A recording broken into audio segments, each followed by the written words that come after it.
Good morning to all. I'm Dhanlakshmi, I'm Assistant Professor from Triple Department. In the last video, we discussed about error. In this video, I would like to discuss about error analysis. This is from our this error analysis where we will be discussing the subjects instance and transfuses. So, basically, the errors can be broadly classified as Broad's error, systematic error, and random error. So, and we have also discussed about the further classification of systematic error. So, errors are there and how to analyze it. Error analysis is the one where how to analyze the error analysis. For doing this error analysis, error analysis. We are going for the statistical analysis. So the statistical analysis is the one where it is again a mathematical analysis only. Statistical analysis, what we are going to do is the mathematical analysis. It is the mathematical analysis of the various measurements is called the statistical analysis of data. So for doing the statistical analysis, the number of they are going to take the same reading will be taken number of times with different instruments in different ways. So that is the idea here. So for doing the statistical analysis, that is the mathematical analysis of our data.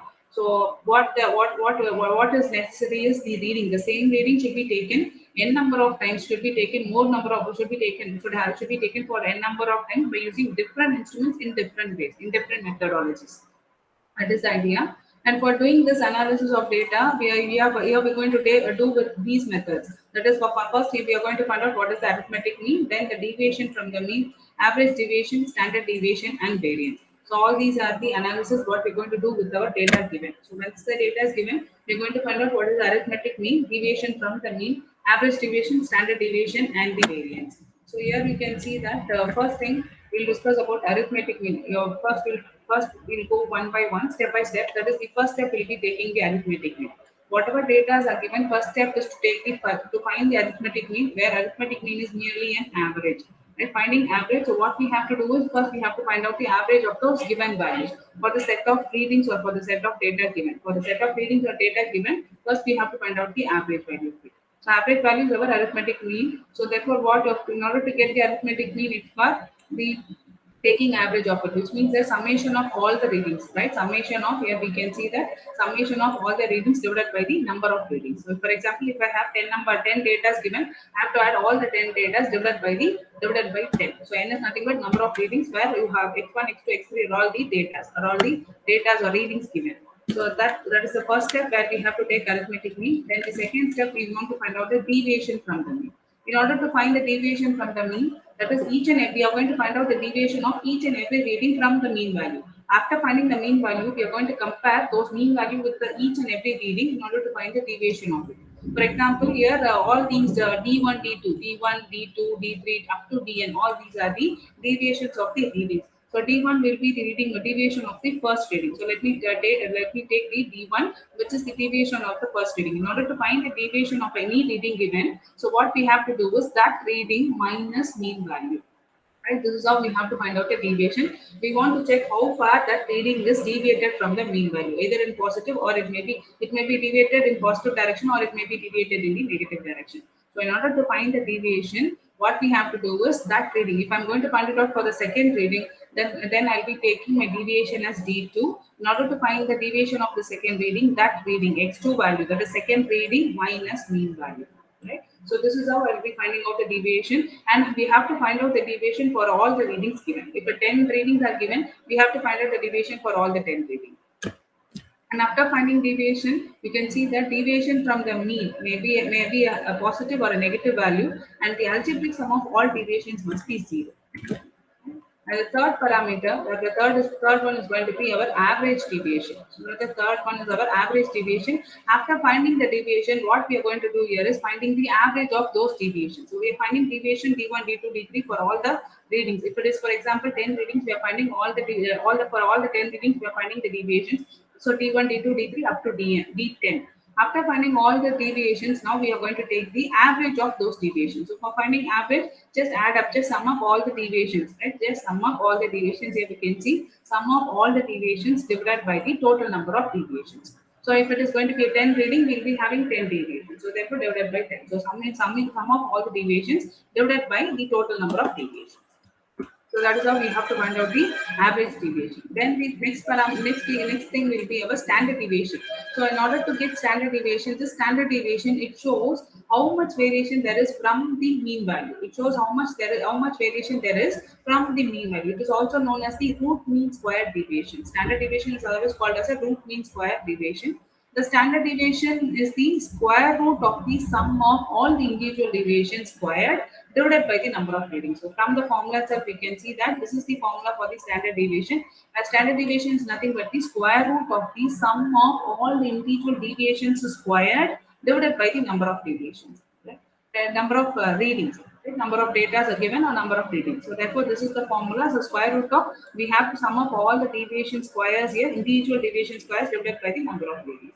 And here, when we take the standard deviation, we have to take a factor that if the number of readings are greater than 20, if the number of readings are data given are greater than 20, then it has to be considered as n.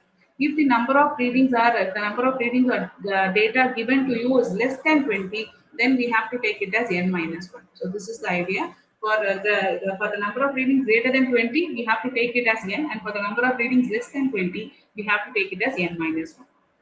So this is about standard deviation. The next one is our variance. Variance, or it's a mean square deviation. Variance, or otherwise it is called as a mean square deviation.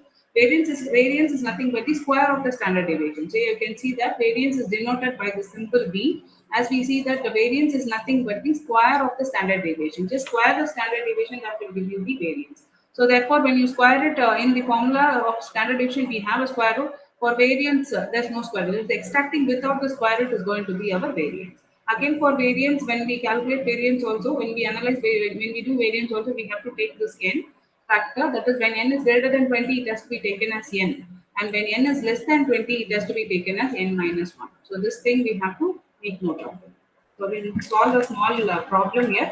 So here we can see that the 10 data are given. They are measuring a length by using a micrometer screw. The following readings were taken of a physical length. So they are measuring a length in mm.